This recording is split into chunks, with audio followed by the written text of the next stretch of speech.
Hello friends and welcome to my channel. Today I'm going to be talking about the 4 most beautiful and expensive foundations that I have tried that have worked for my own sensitive and mature skin. So the foundations that I will be discussing are the Lisa Eldridge Seamless Skin Foundation and the Pat McGrath Sublime Perfection Foundation and the Chantecaille Future Skin Oil-Free Gel Foundation, and finally the Haus Labs Triclone Skin Tech Foundation. So these are the foundations that I personally turn to when I want to look especially nice. So in this video, I will be discussing the pros and cons of these foundations, and I will be using each of them as the basis for a quick makeup look. So thanks very much for joining me. So first, a little bit of information about me. I'm 58 years old and I have dry and sensitive skin. I have never had any kind of cosmetic procedures done, such as surgery or injections, and I don't intend to ever do anything like that. In addition, I have made it a priority to prevent my skin from getting irritated at all, and also to keep it from becoming more sensitive to the sun. Now, when I look at the literature, I think it's pretty clear that irritation of the skin eventually leads to long-term appearance of aging. So that's the opposite of what I want. And in addition, I think it's also clear that the more that your skin is sensitive to the sun, the more the sun is going to be damaging it, even if you do your best to wear a lot of sunscreen. And I certainly don't want to never go outside at all. So I have decided not to use any kind of retinol type products, and I also avoid using any other kind of harsh products that irritate my skin. But I certainly am very open to products that are supportive of my skin and that will provide anti-wrinkling benefits or other kinds of anti-aging benefits that aren't going to be irritating my skin or making it more sensitive to the sun. And I'm also certainly very open to the idea of makeup products that will make me look hopefully a little bit healthier or a little bit fresher or maybe even a little bit younger. Now, over the past 2 years, I have researched and tried almost 1,000 makeup and skincare products. So it's my hope with this channel that by supplying you with information about my experiences and what I found out, that it can save you a lot of time and money in terms of purchasing things that don't work out for you or having to do a lot of independent research and ending up being disappointed with what you buy. Now, in terms of the foundations that I'm going to be discussing in this video, I tend to view these as kind of like special occasion foundations that I wear less often than certainly on a daily basis, and more just when I want to look really nice. And the reason for this is because all of these include a great deal of silicone in them. Now, I don't think that silicone is irritating to my skin. It actually seems to be pretty inert, and when I first put these foundations on my skin, they feel fine to me.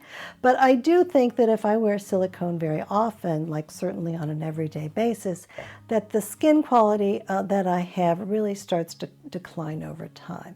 And I think that the reason for this is because silicone puts a coating on the skin that's kind of like an impenetrable barrier, almost like putting saran wrap on the skin, so that underneath the foundation you get an accumulation of things like dead skin cells and dirt and oil and sweat and bacteria and fungus, and that eventually all of this muck starts to be a little bit irritating.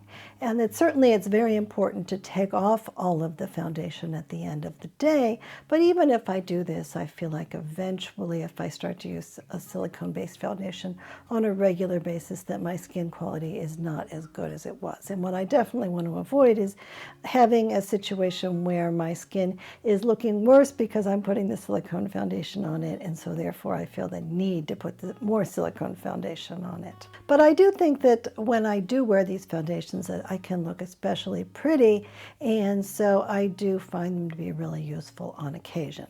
So in order to remove silicone foundations, you really, I think, need usually to use an oil-based type of foundation remover, or at least that's what I have found to be the case. So in terms of the foundations that I'm going to be discussing, these are all silicone foundations. They're all $45 to a little bit less than $100, so they're certainly luxury type pricing.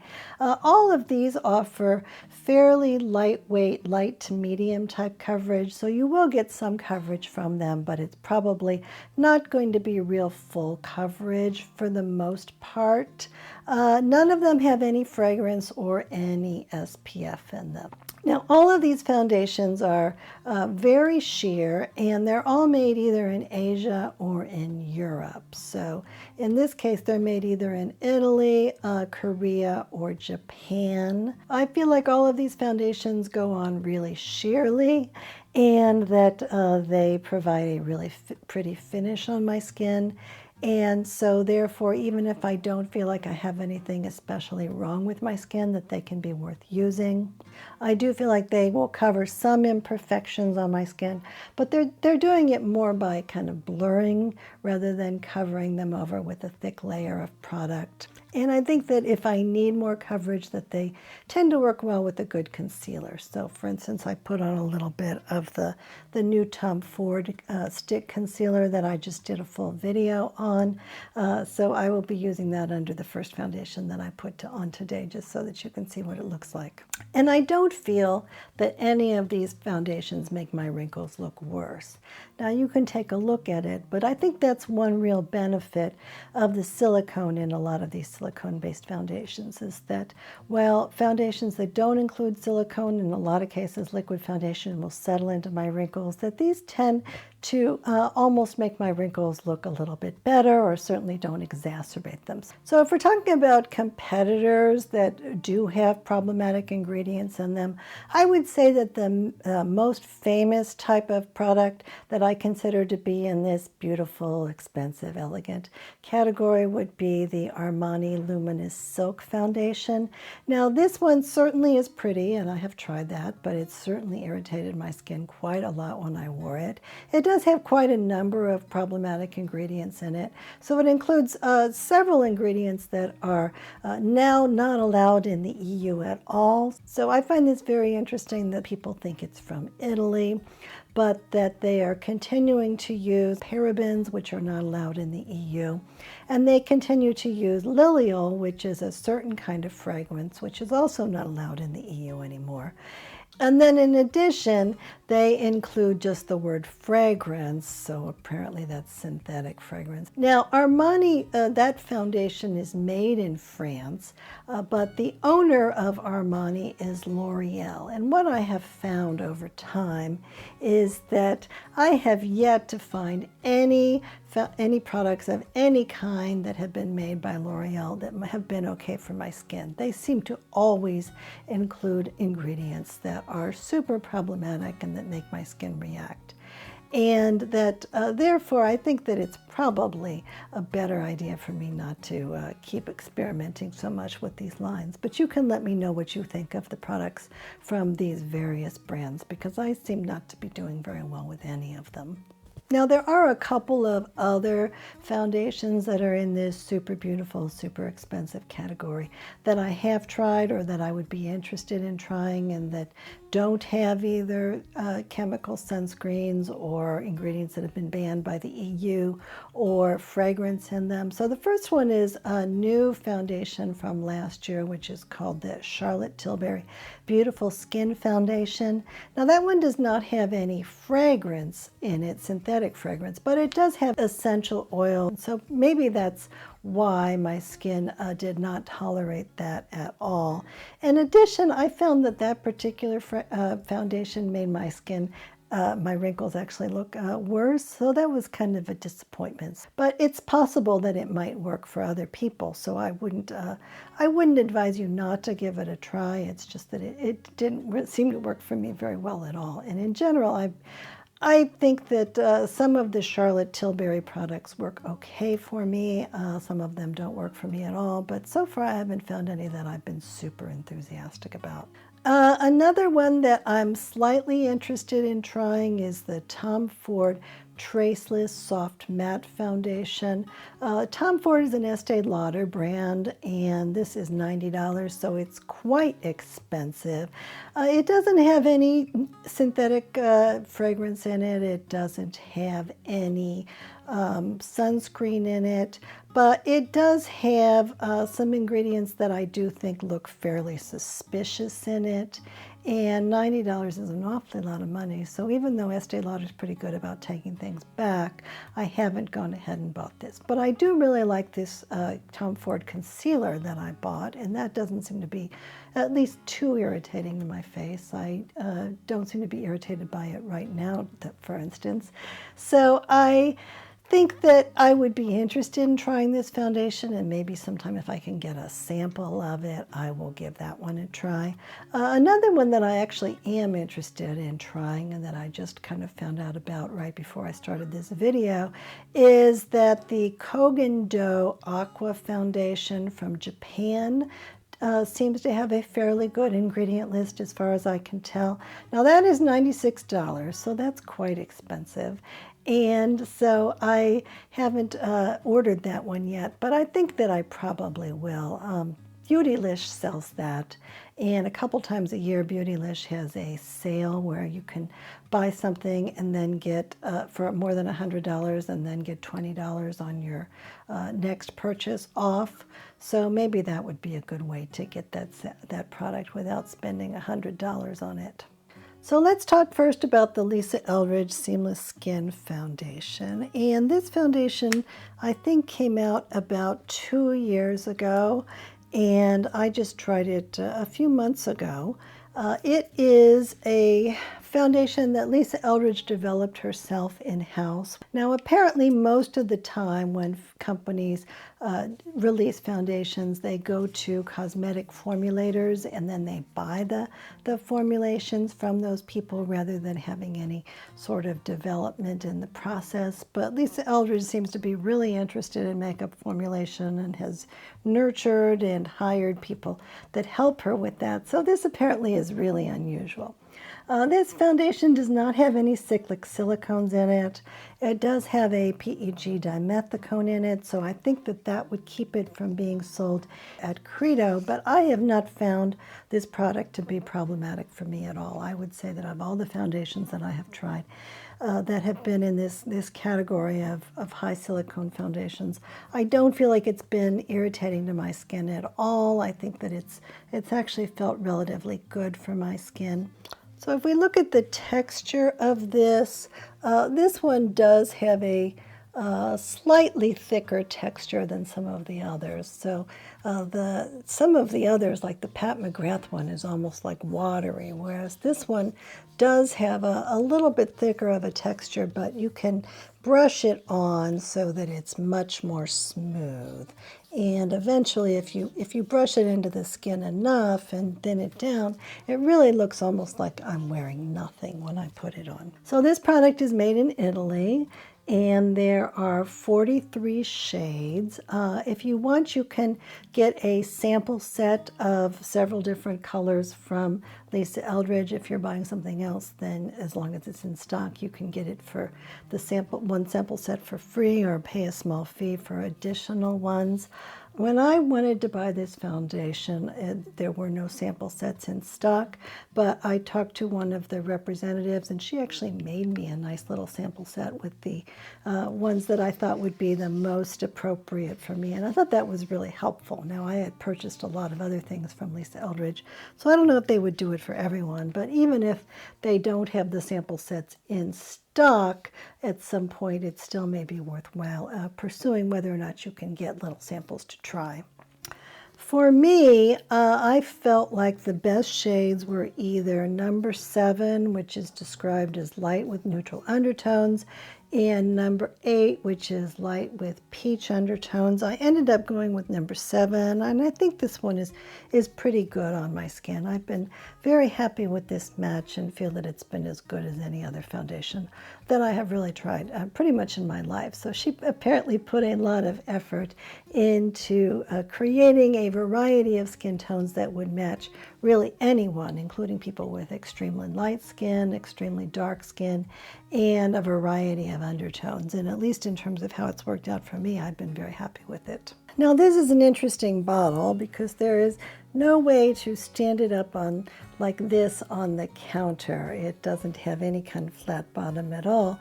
The flat part is like this, so it needs to go on its side on the counter, or else you can store it in the box. So I think it's a little bit odd, but I don't mind it, and I think it's kind of pretty. So she does sell a foundation brush, and she says that this foundation is something that you should be able to put on either with your fingers or a sponge or a brush. Usually, unless there's a particular reason, I tend to prefer to put on foundation with my fingers and then to buff it into my skin with the brush.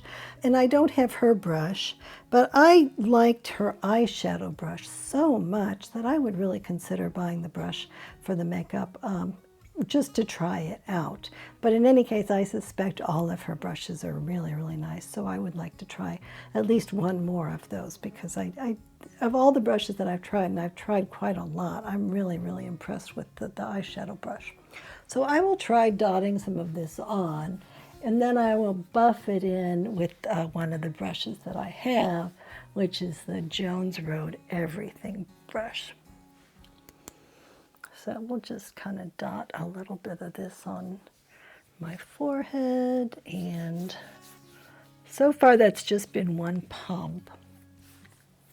Might try another pump after this is over, see what it looks like layered. So I will try buffing this in. Now another thing I will say about these foundations is that usually I don't feel it's necessary to use powder on top of them. They go on so prettily, and they dry down to this finish that's so natural looking that I don't really feel like it's necessary to use powder at all, unless I really feel that, you know, I'm going to be sweating or something like that. But to set them, these foundations really don't seem to need that to me. So that's one pump. Let's try one more just to see how it looks. But I think it's looking really pretty. And I'll put a little bit of extra on my nose because there's a little bit of redness there. Now when we get to the point where I have this much foundation on, this is where I wonder if this is the perfect shade for me. I wonder if the one with the peach undertone might have been a better choice. But I think it still looks pretty natural. I don't think it looks like I'm wearing foundation at all. So now I'll take a few more Lisa Eldridge products and I will add those just to create a really fast makeup look. So a very popular product from Lisa Eldridge that she introduced just last year was a collection of eyeshadow palettes. So there are 5 different palettes, and each one has 6 different eyeshadow shades in it.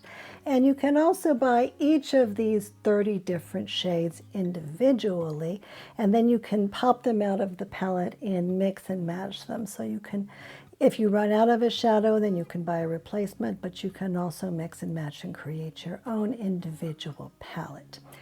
And these are talc-free shadows, so I really like that. There are 3 shades of the shadows that have aluminum powder in them, so that is an issue for me. I do feel that my eyes react a lot against aluminum powder, so I'm going to be avoiding those shades. But otherwise, I think that this has worked really terrific for me. So this is the Cinnabar palette, and I have gotten quite a bit of use out of that so far. A new palette that I just got that I haven't even tried yet, that I think I'm going to try on camera and see how it goes for me. This is called the Myth palette, and even though this product has a lot of purples in it, and I'm not sure if purples are the best color for my skin tone, I think that some of these are so pretty that it was worth giving it a try. So here's what they all look like. So I don't know if I'm ever going to be able to wear that burgundy one, or even that purple one looks a little bit on the bright side, but I thought it would be fun just to give it a try and see how it goes. So while I know that a lot of people will use many different colors of eyeshadow and to create kind of an artistic and intricate look, I really tend to use only one or two or occasionally 3 shades at a time. So in this palette, I think what I will do is start with this color here and put this as kind of a main color, and then maybe use a little bit of this color and put it in the corner of my eyes, and then maybe put one of this, like this shimmery one, see how it looks over the top. So let's see how it goes. This will be a good experiment. And I will start out by using just a tiny little bit of the product.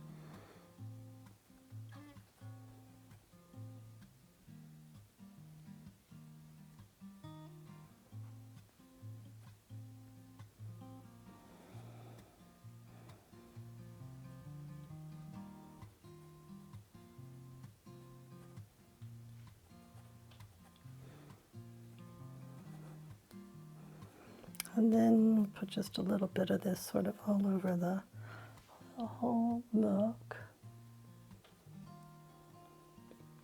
So what I've found with the Cinnabar product, the Cinnabar palette, is that it's really hard to mess it up. That no matter what I do, it really looks fine. And those are particularly good colors for me. But I also think it is the case that these are just such high-performing shadows in terms of how easy they go on and how smoothly they go on and how easily they blend, that it's a lot more difficult to mess up than it is with eyeshadows that are not as expensive and not as well made. And especially as talc-free shadows go, I think these have been terrific for me. Put a little bit more on this eye and balance it out.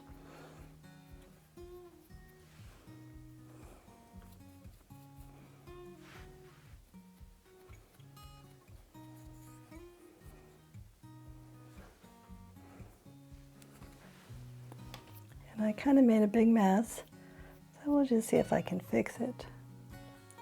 And that's another thing about silicone, is that it kind of creates a finish on the skin, whereas if you mess up the rest of your makeup, it's pretty easy to just kind of blend it. So Lisa Eldridge did at one point make blush, and apparently the blush was really, really nice, but the containers were really problematic, and so therefore they're not currently being sold, and I think she's working on the container situation. So I've heard that they're supposed to be back on the market again this year, so I'm looking forward to that. But right now, in terms of cheek products, she really just has these highlighters, so I'll use a little bit of that. Bit like this maybe, and maybe I will use a little bit of lipstick as a blush to add to the look if we really need it. Now Lisa Eldridge is really known for her lipsticks, and my favorite formula in her lipsticks is the Luxuriously Lucent kind. So this is a moisturizing line of lipsticks that is, I think, rather like the Merit line of lipsticks, or maybe the Merit line of lipsticks is like the Lisa Eldridge ones, because theirs came out later, and I sometimes think that they were inspired by the Lisa Eldridge lipsticks. So I really like these, and they are all back in stock in terms of all the shades. I think that they're very nice in terms of both the formula and also the colors. Most of the colors have really unusual undertones or shades in them that really have kind of a mucky type feeling to them, and I feel like that makes them much more wearable. So for instance, this one is called Je ne sais quoi, which is supposed to be that we don't know what color it is, but that it's very much like a sort of a peachy type color, but it's not so peach that a lot of people cannot wear it. So I will try putting that on first.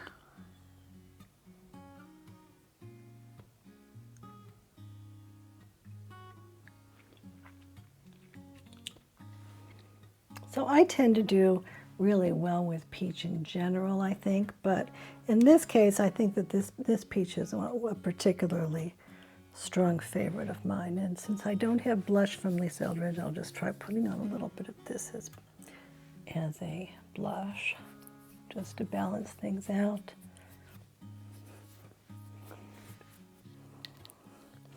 And I think I often do not wear mascara at all because I think that it has somewhat of a tendency to irritate my eyes no matter how gentle it is. But I kind of feel like maybe this look could benefit from a little bit of mascara. So this is the Tower 28 mascara, which I do find to be quite gentle for me, and it creates a pretty dark look pretty easily. So I'll see if I can put this on without making a mess in this. And then her most popular shade in her lip gloss line is called Go Lightly. So at one point she became very well known for having purchased a lipstick case that had been owned by Audrey Hepburn. And in that lipstick case there was a shade of this lipstick left in there, and so she used that as an inspiration to make this lip gloss. But the lip gloss has some additional colors in it, so it's supposed to be much more wearable than original shades from the 1960s. So I'll put just a little tiny bit of that on top of this, just to give it a little more gloss. But I would say that as lip gloss goes, I'm not much of a lip gloss fan at all, but I really do like all of her lipsticks as well as all of her lip glosses. I think that they don't have any unpleasant taste to me. They don't have any fragrance type ingredients in them. They look really pretty, including colors that I would never thought that I could have worn. And they stay on my lips pretty well. So all in all, this is really certainly my favorite lipstick, and it's also certainly my favorite line of lip glosses. So I almost a lot of times feel like I would never need any more lipsticks, and certainly never need any more lip glosses except for these. And I think I'll put on a little bit more eyebrow pencil. This is just from Jones Road, and it's a product that takes 2 seconds to put on. It's the one brow pencil that I have that I can just brush on and not feel the need to use an eyebrow gel, so I'm going to do that here just to give my eyebrows a little bit more definition. So I think that for the amount of time that I spent on this look, that I do look a lot better than when I started, and I certainly like the foundation a lot. I think it's very pretty. So I went and took off all my makeup using that pharmacy cleanser, and then I just put on a little bit of this Nourishing Squalane Daily Moisturizer from the outset. I haven't found it to be necessary to use any kind of primer underneath any of these foundations. I feel like they work fine just going right over a little tiny bit of moisturizer. So the next product that I will discuss is from Pat McGrath.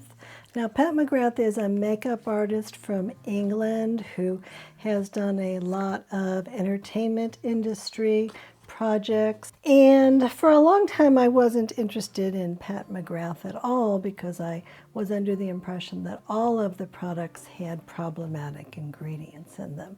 But I think over the past year or so, she has introduced a lot more products that I consider to be within the bounds of acceptability. And in addition, I have found that some of the older products, including this foundation, are not too bad as well. So the foundation was released in 2019. And it is made in Italy, and it has cyclic silicones in it, but I don't consider those to be an issue personally. The most odd ingredient in this product is one that contains diamond powder, and it's a kind of a complex ingredient, but I don't think that that's been a problematic ingredient for me either. I do see that it includes red raspberry leaf cell culture, and for the most part what I find is that makeup products that have culture fermented type ingredients in them that my skin tends to do better with them. So I think that a lot of why my skin is so sensitive is because the microbiome is really not in very good shape, and so any kind of product that has a cultured ingredients in it has a lot better chance of working well for me than foundations or products that don't have that. So this foundation is available in 36 shades, and I just took a chance and chose Light 4, which is supposed to be a light shade with a peachy undertone, and it has worked out surprisingly well for me, so I've been really happy about that. So this foundation, it's so thin, it's almost like water, and so let's try putting on just one squirt of it to start out with. And I think that part of the reason that the color match is so good is because it is very sheer. But we'll try putting on a small amount to begin with, and then maybe add one more pump.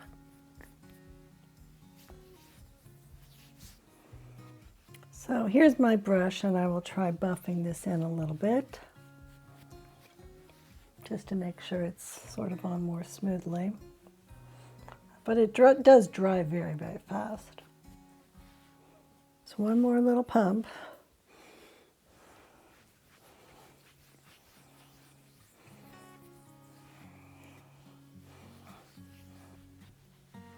So I do think that despite the fact that this is such a thin formula, that it provides quite a bit of pretty good coverage to it.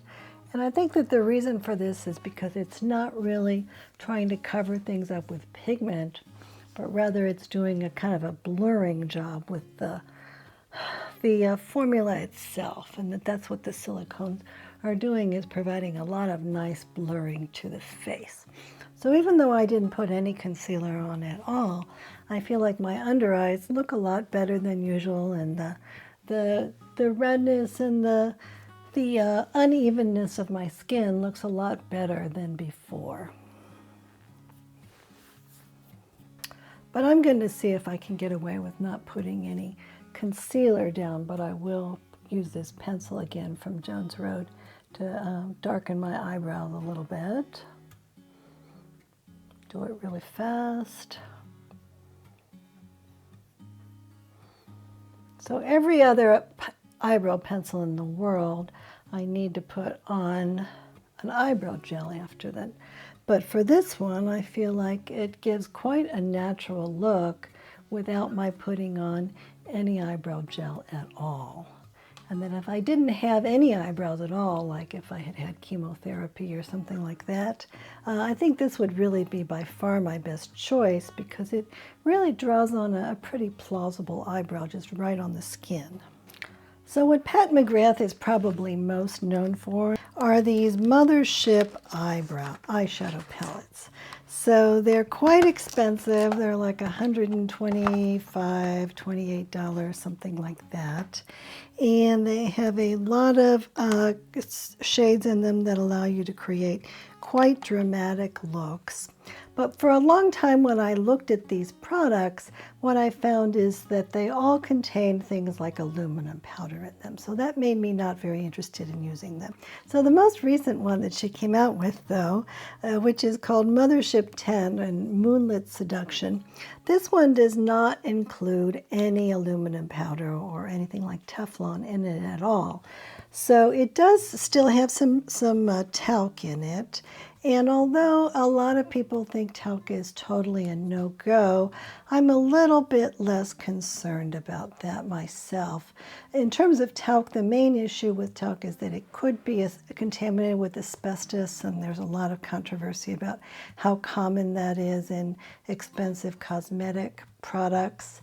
And if it is contaminated with asbestos, then the main issue would be if you breathed it into your lungs. So certainly if you have something like Johnson's baby powder that is made out of talc and it's highly contaminated with asbestos, and you use it every day and you make a big cloud of it in your bathroom and then you breathe in some of that every day, then that has the potential of causing lung disease. And I feel like if I use this eyeshadow palette, that even if it has talc in it, and even if the talc would have some asbestos contamination in it, that I can keep from making a big powdery mess that I'm going to be breathing in, and just use it kind of discreetly. And I think that it's been pretty enough that I'm happy that I've been able to use it in that way. So let's try just creating a little bit of a look like that. So I'll just again use 2 or 3 colors. Here are the colors on here. These colors on this side, they're more sheer and more sparkly, so I usually use those as more of a topper. So let's try something with a little bit of gold in it, maybe. So we'll just put a little bit of this right like this. And this palette can really get out of hand really quickly because the shadows are very pigmented and kind of dramatic. So I try to use just a small amount of it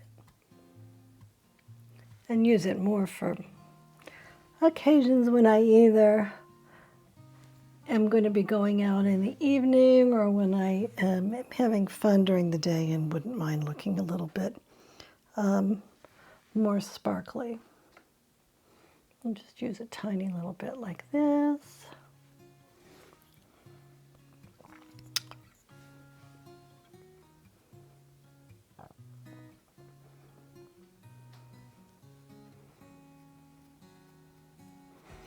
Now, whether it's worthwhile to buy this huge palette and then just create these sort of restrained eyeshadow looks, I don't know, but I feel like it's kind of nice to be able to do something that's kind of fun and to have it not irritate my eyes. That's kind of exciting for me.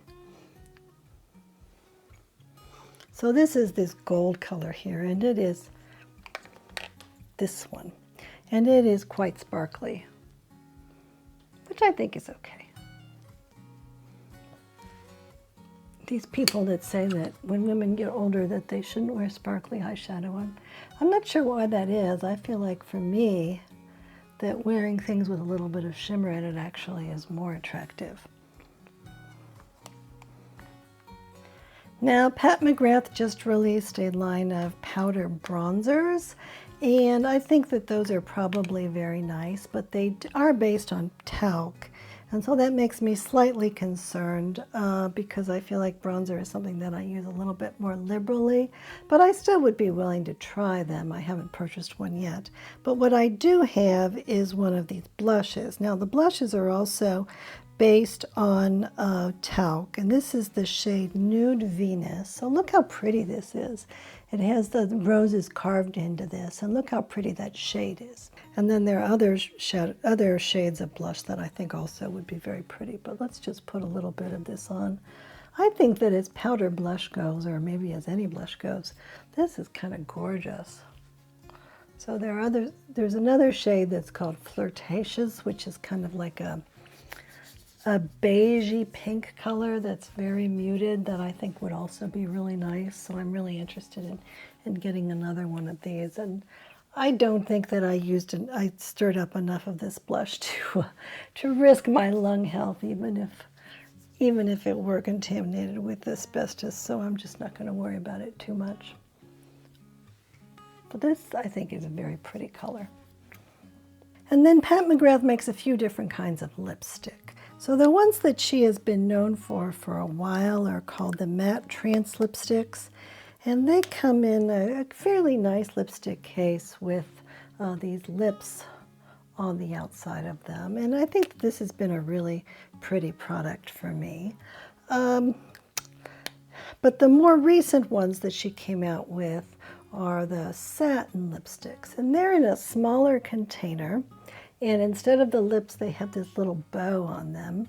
And some people have complained that they think that the quality of the plastic container is not all that great. They are less expensive, so they're $30, which is less expensive than the matte ones. But I think that in terms of the formula, that they've been really pretty for me. So I will try on some of this one, which is called Petalica.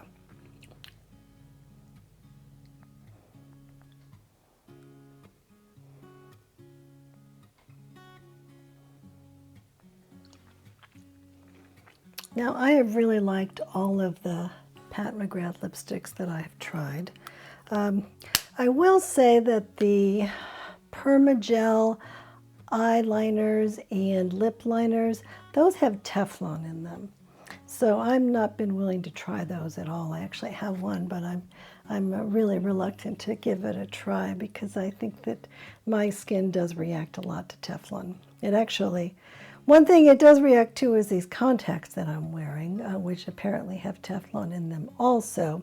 So I really only have been wearing those contacts when I put on makeup in these videos, because other than that, I think it's probably not great for me to be wearing those. But in terms of the lipsticks, I think the lipsticks have very good ingredients. I don't think they've been irritating to my lips at all. They taste perfectly fine, and I think they're really pretty. So regardless of whether the Pat McGrath fans think that the Pat McGrath lipstick container is fancy enough for them, I think this is a really gorgeous new formula for lipstick, and that this shade is really pretty. And so I'm really interested in some more of these. Now, this is a lip gloss from Pat McGrath, and this ingredient list does look okay. This is a mini size of it, so I thought that I would give this a try. So let's see how it looks over this Metallica. It's very strongly flavored with vanilla.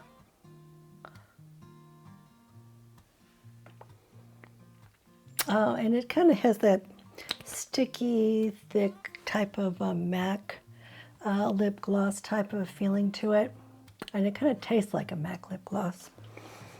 So if that's the kind of lip gloss that you like, then this might be a good product for you. I probably won't buy it again, but it does make the lips look very glossy and shiny. And maybe if this is a special occasion, I should put on a little bit of mascara, or maybe even a little bit of eyeliner. So I have this Caloray eyeliner in the blue color, so I'll try putting a little bit of this on just to see how it looks with the gloss, the gold eyeshadow. Ooh, that's a very blue color. So I will just use this Jones Road brush to kind of blend in that eyeliner a little bit. And this is that Tower 28 mascara again.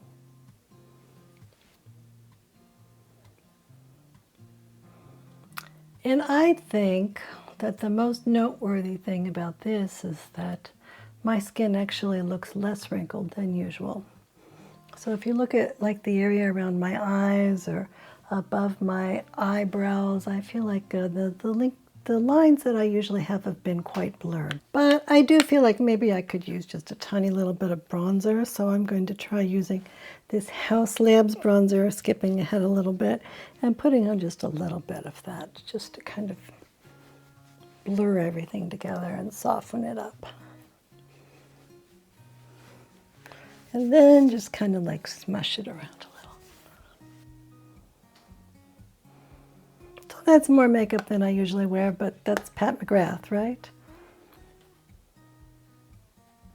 And so now we can move on to Chantecaille.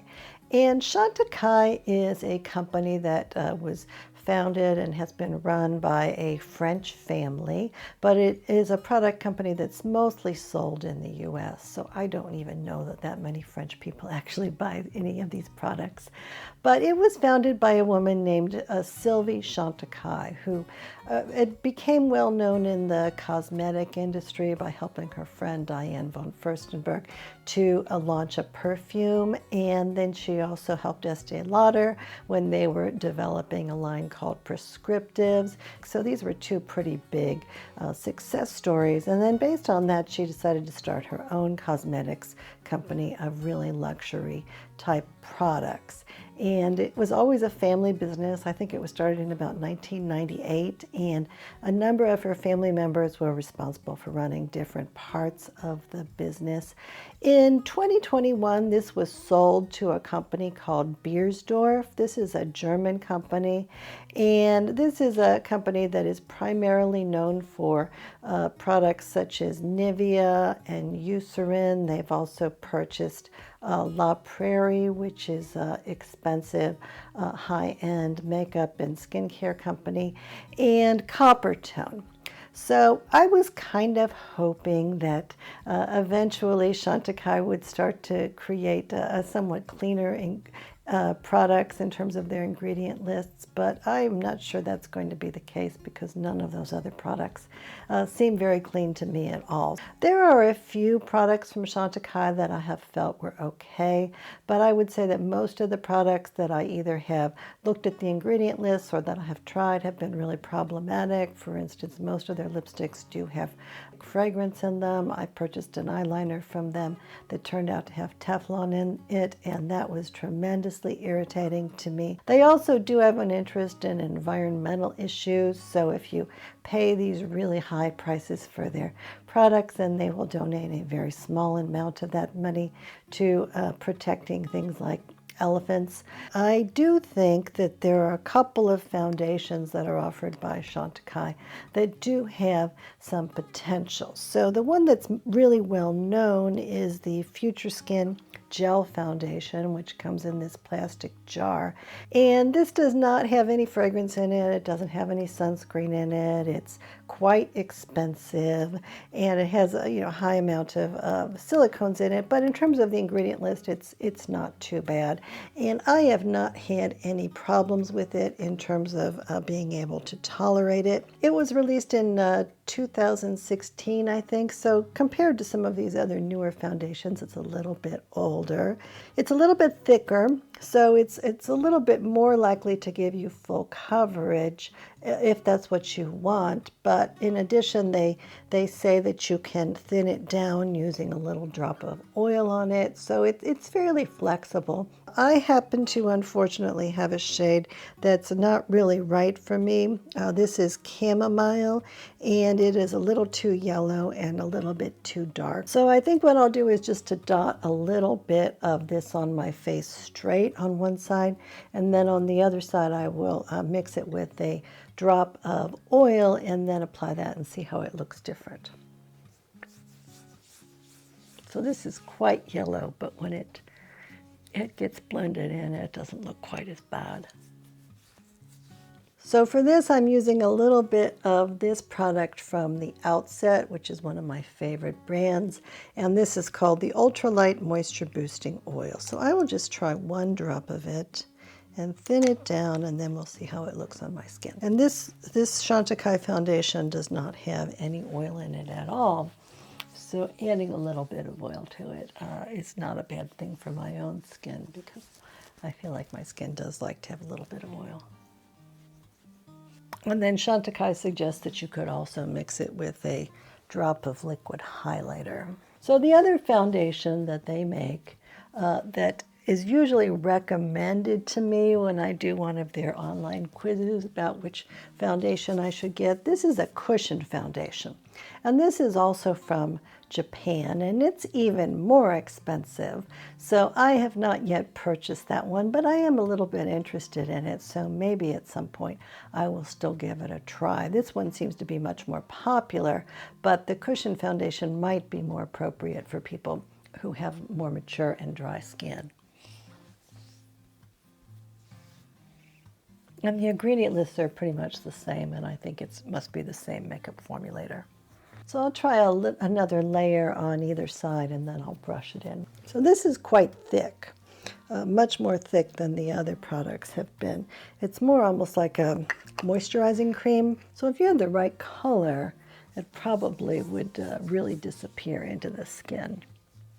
I do think it's blurred some of my wrinkles somewhat, so I think that is good, and I think if it were the right color, you could get a really natural look to this. It doesn't have as many shades as the other foundations that I'm talking about in this video. I'm still not sure if they have a perfect shade for me. I'm a little doubtful about that. 15 shades is not that many. But despite that, I would say that in terms of the finish that this is giving me, that the finish of it and the naturalness of it apart from the color, is pretty much equivalent to the other products that I have tried in this video. So I just have a couple more Chantecaille products, not very many of them. So the first product that I wanted to show was their eyebrow pencil, which is called Waterproof Brow Definer. Now, as soon as I got this product, the piece of the eyebrow pencil kind of just fell out of the container, and I thought that that was really poorly made, but I put it back in there, but now it really seems to have disappeared, so I can't even demonstrate it. Now, another product that I purchased from Chantecaille last year was this product, which is called the Sunbeam Cheek and Eye Shade. And this is part of their collection from 2022. So each year they come up with a new collection of colors. Usually they're the same formulas that they've introduced in the past. It certainly is very pretty. It has this carving in terms of this flower design here. And I think it looked pretty on my cheeks, but it did irritate my eyes quite a bit. So unfortunately I wasn't able to use it for my eyes at all.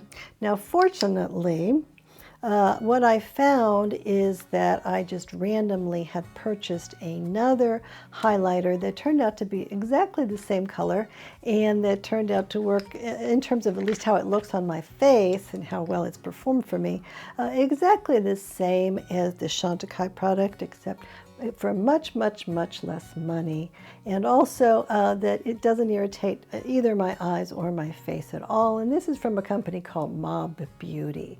So Mob Beauty is a company that was founded a couple years ago by two of the people who founded MAC Cosmetics back in the 1980s. And so they have their own line of cosmetics which are fairly clean in terms of ingredients. They are sold through Credo. They are sold in all refillables in this refillable packaging.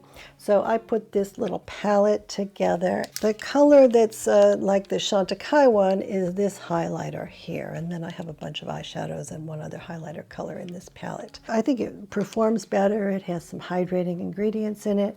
I think it looks at least as good on my skin, or probably better, and it is something that I can actually use on my eyes. So let's try putting that on my eyes first, on both sides. And then I'll put the Chantecaille on one cheek and the Mob Beauty on the other cheek.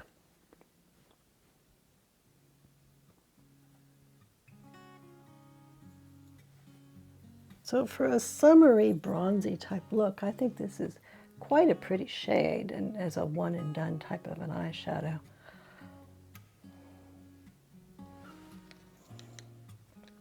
And then we'll just blend that out a little bit. So this is the Mob Beauty.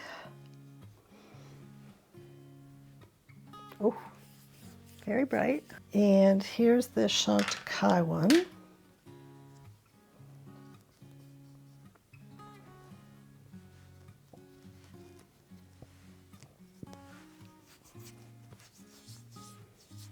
And I think I put a little bit too much of this Mob Beauty one on, but oh, that's easy enough to remedy.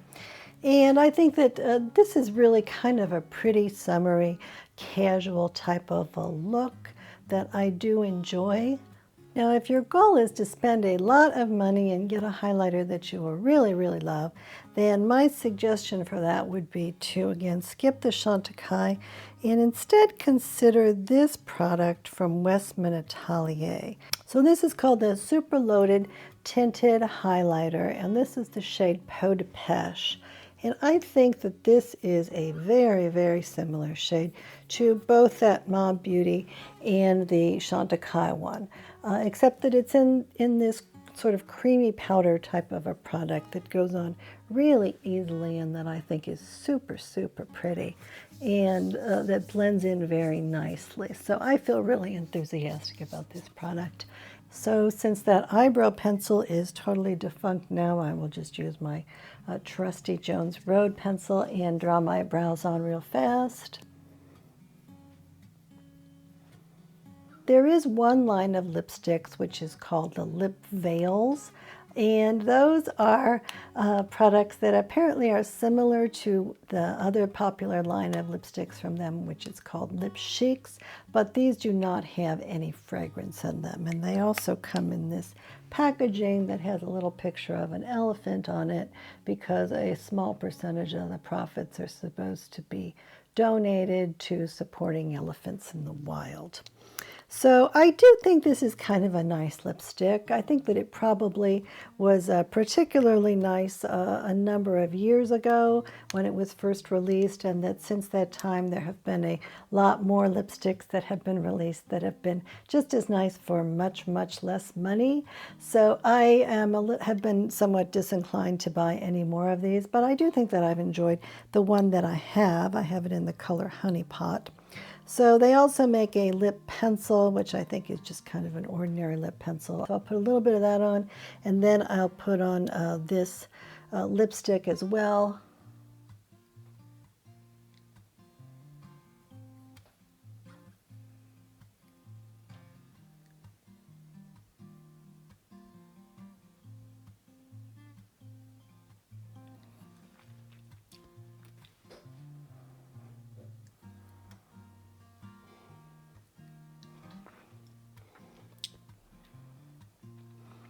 So all in all, as you can see, I'm not a terribly big Chantecaille fan in general, but I do think that this Japanese foundation is quite pretty, and that's one of the reasons why I'm really interested in that Kogan Do foundation, because that is also from Japan, and I feel like in terms of the ingredients, it looks like it's somewhat similar. And now finally, let's talk about Haus Labs. So Haus Labs is a brand that was founded by Lady Gaga in 2019. And at the time, they decided that they were going to just sell a product line through Amazon, and that lasted for a couple of years, and then they decided that that wasn't working at all, so they removed everything from Amazon and got rid of all of their existing product lines and came up with entirely new products, which were launched through Sephora in their own website in the middle of 2022. So this brand is quite new, and it has a variety of different products, including a foundation which is called the Triclone Skin Tech Foundation, which comes in 51 shades. And this foundation is made in Korea, and so it's one of the K-beauty type products, and it's very thin, and it has gotten quite a lot of publicity, and is this kind of thin, high silicone, high glamour, elegant type foundations. It's not real expensive. I think the main issue with this particular line of foundations is that they have done what I believe to be a quite poor job in terms of instructing people about which shades to purchase. So to start out with, one of the problems that has occurred is that they have identified the word warm as being pink and the word cool as being yellow. So this is similar to the way that MAC defines those words, but totally opposite from how almost every other brand describes it. So that creates a lot of confusion. In addition, they haven't done a very good job of describing each of the colors in terms of using words. So they usually will say that things are light with neutral undertones, and then that will be used to describe several different foundations. So it's very hard for people to decide which one to buy unless they actually go and try it on. And fortunately, Sephora does have all of the products on display, so you can go in and try those products. So if you have a Sephora that is accessible to you, then I think that that's a fairly simple way to do it, although it can be fairly time consuming. So that is what I did before I purchased this product. I went to the Sephora store and swatched a whole bunch of them. The shade that turned out to be the best one for me was number 100, which is described as light with neutral soft peach undertones. And I think that this is actually a very good description of this product, and it also has been pretty much the best match on my skin that I have found. I think this has been a really nice shade for me, and I've been really happy with it. Now, I think there are some people who believe that they're not able to get a good match, and I wonder if the reason for that is because there's not a good match for them, or because they've been so confused by the descriptions of how to get the right foundation that they have not found the right match. There is a quiz on the Haus Lab website which asks you a few questions and then recommends a shade. And I actually found that worked out really, really well for me, and that it actually did recommend either this shade 100 or a similar shade, I think it's 110, something like that. So I did find the quiz to be accurate, but I would be really still hesitant to just rely on the quiz. I do think that when it goes on the skin, it goes on very thin and very pretty, and compared to pretty much all the other foundations that I have used, I think this one is lovely. So that's like 2 layers, and it still looks pretty natural. Now, you would think that Lady Gaga would have really just very theatrical type makeup, and that it probably would be inappropriate. And as it turns out, that certainly is the case, that you can get a very theatrical look with this line. But I also have found that many of the products are very high quality, and that they can be used in ways that I find to be perfectly appropriate for any occasion. Supposedly Lady Gaga has like fibromyalgia, I think, so some kind of chronic illness. So it likely is the case that she has sensitivities too, and that's one of the reasons why she has been so successful in creating a line of products that does work for people with sensitive skin. So in addition to the foundation, I have been extremely impressed with the Haus Labs bronzers. Now there's 12 different shades of bronzers, and you can go to Sephora and try all of these. So this is kind of remarkable for those of us who have purchased a lot of bronzers and had a lot of them not work out. So this bronzer shade is light level 3, and I think this has worked well for me. And this is a baked gelée product, I guess, and it has this H stamped into it. So what I do with a bronzer like this is I just try to use quite a bit of it and use it lightly all over my face. So I'll first go through like this over my cheeks and my nose, and then do a little bit on my forehead, and then do my neck, because my neck tends to be a little bit lighter than the rest of my skin. And I feel like this is a really natural look for me, and that it's very pretty. And I feel confident enough I'll use a little bit more. This is actually a good shade. Now again, with the bronzers, you have to be cognizant of the fact that when they say that a bronzer is warm, that means that it's going to have a pink color to it. And if it says that a bronzer is cool, that means it's going to have a golden or a yellow color to it. Now, another thing that I really like about many of these Haus Labs products is that they tend to have a lot of fermented ingredients in them. And that's the case with the foundation, that has like 3 different fermented ingredients in it, including fermented arnica. And this bronzer has some fermented ingredients in it, as well as some hydrating ingredients. So it goes on my skin really easily, and it feels really good, and it really feels like skincare to me, and that's kind of unusual. So I'm really impressed with all of these products from a wide variety of perspectives. Now, in terms of their eyebrow pencils, these are just kind of standard micro tip brow pencils. They do come in 13 different shades. I feel like this has been one of the better brow pencils that I have used, but it is not one like the Jones Road where I can just use the brow pencil to create a good look. I really need to use the brow gel on top of it, so I will try to do that. But I think it's going to take a little bit longer than with the Jones Road product, and I don't think it looks nearly as natural, at least not on its own. But compared to many other brow pencils that I've tried, this one is actually pretty good. And I think that if you have brows that are much less difficult than mine, then it might work well for you. I do feel like when I first got this brow pencil a year ago, a little less than a year ago, that it was working pretty well for me, and that probably it's gotten a little bit dried up over the past 9 months or so, and that's one of the reasons why I'm not liking it as much. So this is the Merit Brow Gel in the color Blonde.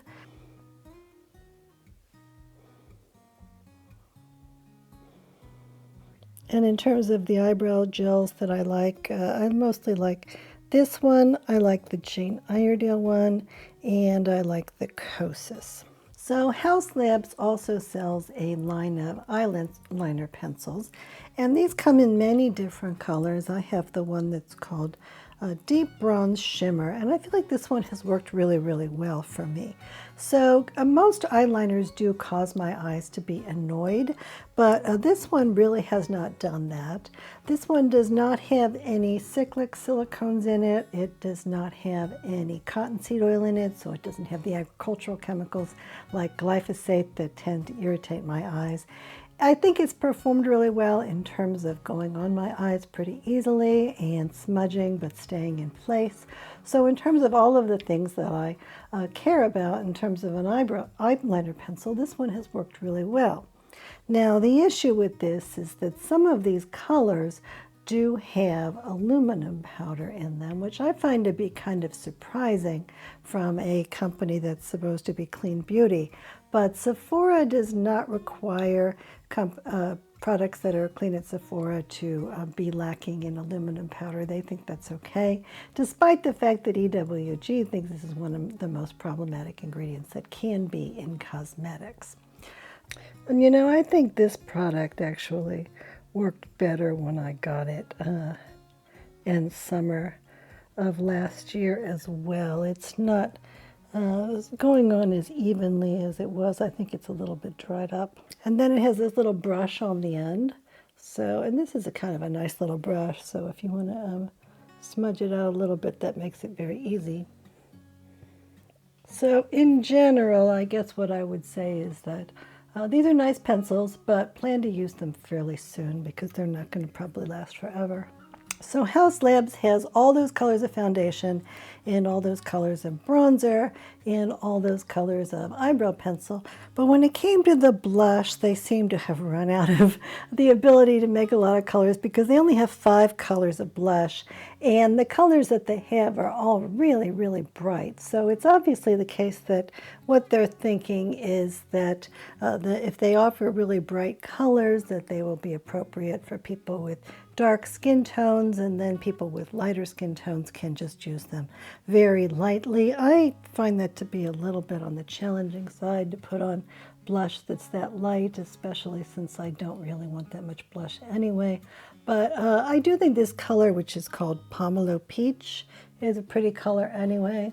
So I have occasionally put it on, and then usually I need to kind of blend it in, which if you're wearing this silicone foundation is not too hard to do. But in general, I think that if this blush were offered in a color that was not so bright, I would really, really like it. It's a very similar formula to the bronzers, and it has, you know, it's carved like this. It has the fermented arnica and other ingredients in it. And I think that the color of it is really pretty. It's just so highly pigmented that I almost feel like I need to go get out my fan brush to put it on. So this lip liner pencil, it has, let's see, 17 shades, and it contains ceramides and sodium hyaluronate. 4 of the shades are new, and they're in more neutral colors.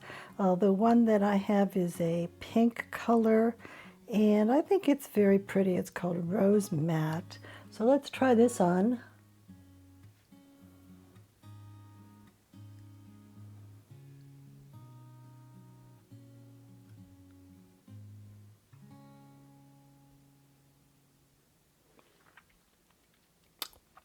So it tastes fine to me. It doesn't have any kind of added flavoring to it. It doesn't taste chemically to me. And I think it's very pretty. And then very recently I bought this lip oil, and it's supposed to be color changing based on the pH of your lip. This one is primary, which is supposed to be a red color. So let's see how it looks on top of this lip crayon.